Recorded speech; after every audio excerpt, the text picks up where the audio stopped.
Hi, welcome to my channel the Vimla's vlogs. ఈరోజు మనం ముల్లంగి పుదీనాతో చట్నీ చేసుకుందాము. ముందుగా ఒక పెద్దది ముల్లంగి తీసుకోవాలి. అలాగే 1 కప్పు పుదీనా. ముల్లంగి చిన్న చిన్న ముక్కల కింద కట్ చేసుకోవాలి, పైన చెక్కు తీసుకొని. అలాగే ఫస్ట్ ఒక కడాయి పెట్టుకుని ఒక 2 టేబుల్ స్పూన్ల వరకు ఆయిల్ తీసుకోవాలి. దాంట్లో 1 టేబుల్ స్పూన్ ధనియాలు, అలాగే ఒక 15 పచ్చిమిరపకాయలు.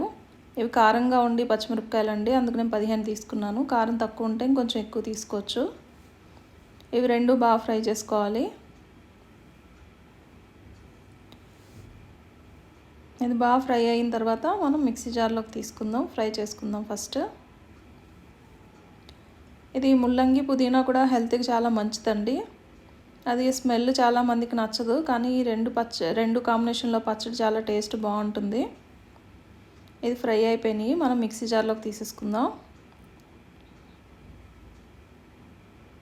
తర్వాత ముల్లంగి ముక్కలు కూడా వేసుకుని సిమ్లో పెట్టుకుని లో ఫ్లేమ్లో పెట్టుకుని కొంచెం మనం బాగా ఫ్రై చేసుకుందాం.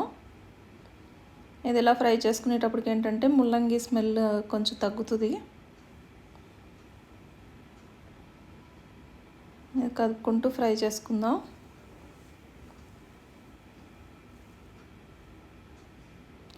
అది ముల్లంగితో చేసుకునే వెరైటీస్ తక్కువే ఉంటాయి. సాంబార్ లేదా ఈ పచ్చడి రెండే ఉంటాయి,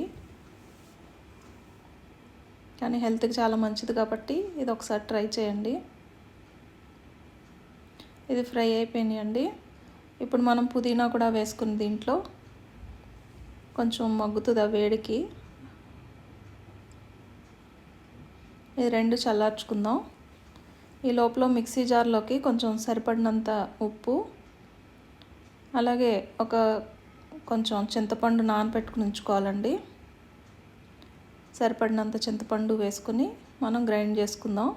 దీంట్లో చల్లారిపోయిన ముల్లంగి అలాగే పుదీనా కూడా ఉంది కదా, అది కూడా మిక్సీ జార్లోకి తీసుకొని ఇది కూడా గ్రైండ్ చేసుకోవాలి. ఇప్పుడు మనం తాలింపు పెట్టుకోవాలండి. ఒక 2 టేబుల్ స్పూన్ల ఆయిల్ తీసుకోవాలి. అలాగే 1 టేబుల్ స్పూన్ వచ్చి పచ్చిశనగపప్పు, 1 టేబుల్ స్పూన్ మినపప్పు, ఒక 4 వెల్లుల్లి రెబ్బలు, కొంచెం కరివేపాకు, ఆవాలు, జీలకర్ర వేసుకోవాలి. వేసుకొని ఫ్రై అయిన తర్వాత మనం గ్రైండ్ చేసుకున్న పచ్చడి కూడా దాంట్లో వేసుకుని ఒకసారి కొంచెం స్టవ్ మీద ఉంచుకుంటా వేడికి కొంచెం మగ్గుతుంది. ఇది చాలా టేస్ట్ చాలా బాగుంటుందండి. మీరు కూడా ట్రై చేయండి.